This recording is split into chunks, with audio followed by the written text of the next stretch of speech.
After yesterday was defined by players leaving the San Francisco 49ers, we start off this morning with a couple additions and remaining. Let's start off with Jordan Mason. As we know, he is a restricted free agent. So what the San Francisco 49ers did was they slapped him with a second round tender, which means he will sign a contract in the range of $5.3 million to remain on the San Francisco 49ers roster next year. However, if a team decides that they want to come and sign Jordan Mason, they can present him an offer.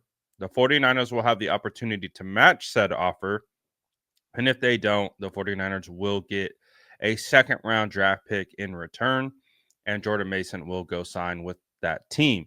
This is a similar situation that played out with the 49ers trying to go after Brock Wright, the tight end for the Detroit Lions last year.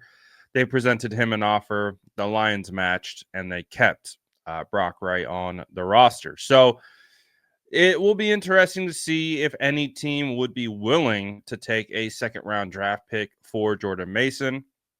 But, that 5 million plus price tag for a depth running back, currently on the roster right now is going to be interesting to see how it all plays out. Because when you look at what Jordan Mason did last year for the San Francisco 49ers, he rushed for 789 yards, and the majority of all of those yards came before week 7.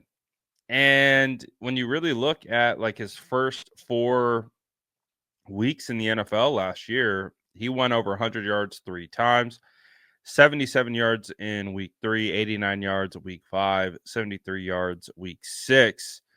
And he was able to come away with 3 touchdowns in that span. And, as we saw, uh, once Christian McCaffrey came back, he was relegated back to really barely even playing.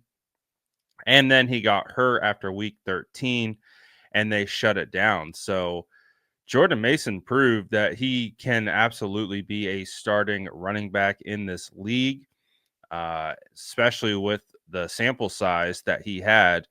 So, what will be interesting to see is if the San Francisco 49ers still trade him. So, what the 49ers could do is they sign him to this tender and then trade him. So, I think it would be more manageable for another team to come in and take that $5 million tag or whatever and then go negotiate.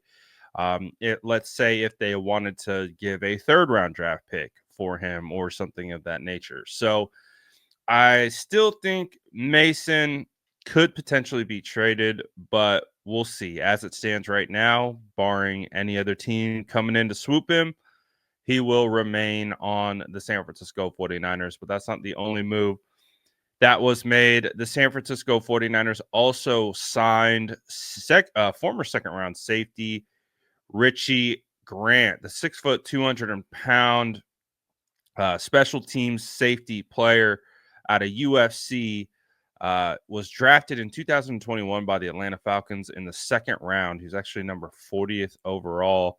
He's only 27 years old, and one of the reasons why he went so high is because he had a phenomenal Senior Bowl. I was actually at that Senior Bowl covering it. It was my first year covering the Senior Bowl in 2021, and he was one of the more exciting players there. And one of the reasons why he stood out to me is because they had him playing outside corner, and he was doing really well as a cornerback. So I'm really curious to see his fit for the San Francisco 49ers. Now, it is expected that he will likely be a special teamer, a depth piece, a guy who could potentially compete with Jair Brown for the safety spot. He only signed a 1-year contract worth up to 1.5 million with 200 guaranteed. So this is basically a vet minimum contract. And he didn't have the greatest run with Atlanta. He got benched last year for Justin Simmons. He did play primarily on special teams as a result of that. He actually logged a bunch of special team snaps. But the most snaps that he actually played on defense was in 2022, where he logged over 1,100 defensive snaps. And in 2023, 945. Now, it wasn't the best. I went and looked a little bit at some of what he has done. And it wasn't ideal, and there's probably a reason why he was benched. But I still think there is some upside here because he is such a good athlete. And who knows? Maybe there's a world that exists where, maybe the Seattle Seahawks weren't playing him the best way they could have. Maybe there's a little bit different role that they could put him in. Maybe they put him at nickel. I don't know. Like, he has that versatility. He can cover. That was one of my favorite things about him. And maybe not have him as single high, maybe kind of bring him into the box a little bit more. So I'm curious to see how this will work for the San Francisco 49ers. But I don't mind it. Like, this was my guy. I talked about him yesterday as being a potential signing for the San Francisco 49ers for depth. So it'll be interesting. I mean, it's not like a ooh, wow, like we got a plug and play starter, but I think we grabbed a guy who has a lot of experience so far in this league. He's, like we said, only 27 years old. I think there's still time to turn it around. So I don't think it's a great signing. I think it's a solid signing with high upside. There's zero risk to the signing. He's so cheap. Absolutely zero risk. So this is a high upside signing. If he comes in and plays significant snaps, that's already outplaying his contract.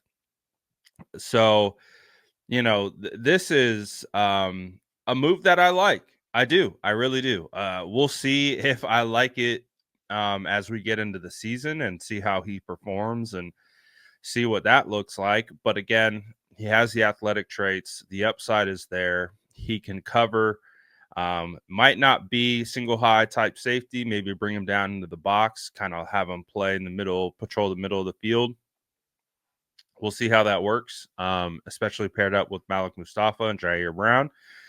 But at minimum, 49ers got a special teams player, and he could actually be coming in to replace George Odom. Now, we'll see if George Odom remains on the team when it's all said and done. But I'm curious to know what you guys think. So let me know in the comments below. And as always, make sure to like and subscribe for more updates.